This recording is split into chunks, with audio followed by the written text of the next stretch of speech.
श्री शिवाय नमस्तुभ्यम। उत्तर प्रदेश प्रयागराज इलाहाबाद में गुरु जी की 2 दिवसीय शिव चर्चा हो रही है। अगर आप किसी कारणवश नहीं सुन पाए हो तो इस छोटे से वीडियो में आपको कथा की महत्वपूर्ण जानकारी, उपयोगी पत्र जानने को मिल जाएंगी।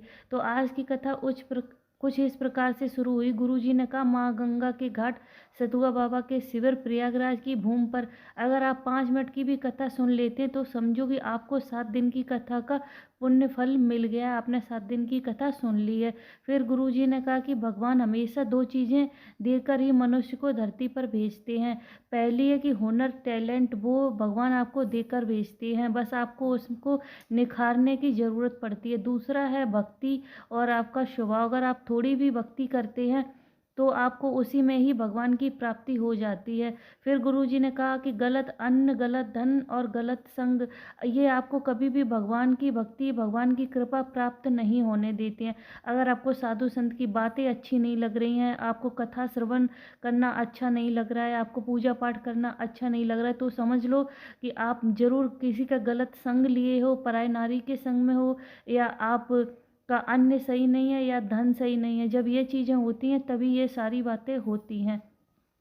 तभी अन्नू तिवारी जी पत्र लेकर आए। उन्होंने कहा, गुरुजी, हम पहले शिव की भक्ति नहीं करते थे, ना मेरा शिव के प्रति कोई भाव था, पर टीवी के माध्यम से आपकी कथा सुनी और प्रार्थना की, पर सबने कहा कि कथा पंडाल में बैठकर जब सुनोगी तभी बाबा आपकी कृपा जरूर आप पर अपनी कृपा करेंगे और आपकी जो भी कामना है वो अवश्य पूरी होगी।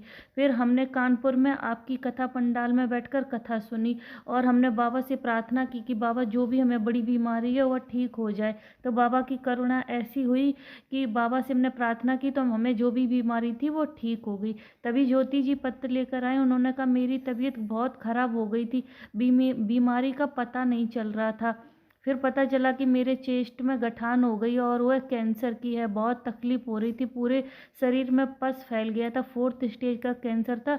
डॉक्टर ने सिर्फ 2 से 3 दिन ही शेष बताए थे। फिर मेरी मम्मी ने आपके पशुपतिनाथ के व्रत किए और बाबा का जल लेकर आती थी, बेलपत्र हमको खिलाती थी।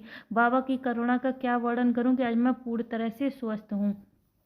तभी एक पत्र और ज्योति साहू जी लेकर आई। उन्होंने कहा, मेरा छोटा भाई जो बचपन से ही मानसिक स्थिति से कमजोर था, डॉक्टर के हिसाब से वह कभी चल भी नहीं सकता था। फिर हम शिव मंदिर जाने लगे और वहाँ से एक बेलपत्र और जल लाकर अपने भाई को देने लगे। लोग उसको पागल बोलते थे, बड़ा आड़ा टेढ़ा उल्टा सीधा बोलते थे मेरे भाई को, पर हमें बाबा पर भरोसा था। बाबा की कृपा से आज मेरे भाई की मानसिक स्थिति ठीक है और वह चलने भी लगा है। बाबा का धन्यवाद करने के लिए प्रयागराज संगम में आपकी कथा सुनने के लिए आई हूँ। तभी काजल जी भी पत्र लेकर आई। उन्होंने कहा, मेरे पति 1.5 साल के लिए हम सबको छोड़ के चले गए थे। फिर हमने पशुपतिनाथ की व्रत किया, बाबा से प्रार्थना की। उसके बाद मेरे जब पति वापस आए तो उन्होंने फिर से अपना काम धंधा शुरू किया और अब मेरा जीवन सुखमय बाबा की कृपा से बीत रहा है। शिवकेशर बानी जी भी पत्र लेकर आए। उन्होंने कहा, मेरी बेटी 9 महीने की थी तब उसको इन्फेक्शन हो गया था। डॉक्टर को दिखाया, फिर उन्होंने दूसरे डॉक्टर को बोल दिया, वहाँ दिखाया तो उन्होंने कहा सिटी हॉस्पिटल लेके जाओ। फिर हम वहाँ लेके गए। उसके बाद हम कानपुर भी हमने दिखाया, वहाँ भी ठीक नहीं हुई। फिर उसके बाद हम नोएडा लेके गए।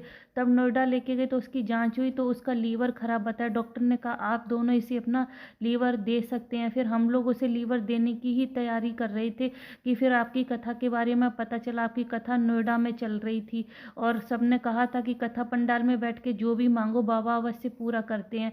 फिर हमने कथा सुनने के लिए गए और व्यासपीठ से बेलपत्र मांगी, पर भीड़ इतनी थी कि हमको बेलपत्री नहीं मिली। फिर अगले दिन की हम फिर कथा सुनने के लिए गए और हमने आशीष भैया से बेलपत्री मांगी और उनसे प्रार्थना की तो हमको एक बेलपत्री मिल गई और हम वो लाकर अपनी बेटी के पास रख दी। मेरी बेटी को 3 दिन बाद होश आया। बाबा की करुणा ऐसी हुई कि मेरी बेटी अब पूर्ण तरह से स्वस्थ है, ठीक है।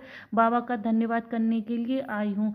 गुरु जी ने कहा, अगर तुम्हारा भजन में कथा में मन लग रहा है तभी समझना कि तुम्हारे घर में अच्छा अन्न आ रहा है और अच्छा भोजन भी तुम कर रहे हो। और थोड़े बहुत तो सुख दुख लगे ही रहते हैं, पर अगर हम 1 लोटा जल अगर शिव पर समर्पित करते हैं तो समझ लो कि हमारा अन्न भी श्रेष्ठ और हमारा धन भी श्रेष्ठ है। इसी के साथ साथ आज की कथा विश्राम हो गई है। कोई बोलने कहने में त्रुटि हुई हो तो उसके लिए क्षमा चाहते हैं। मिलते हैं कल नई शिव चर्चा के साथ। तब तक श्री शिवाय नमस्तुभ्यम। हर हर महादेव। शिव पर एक लोटा जल अवश्य समर्पित करते रहिए। जय भोलेनाथ।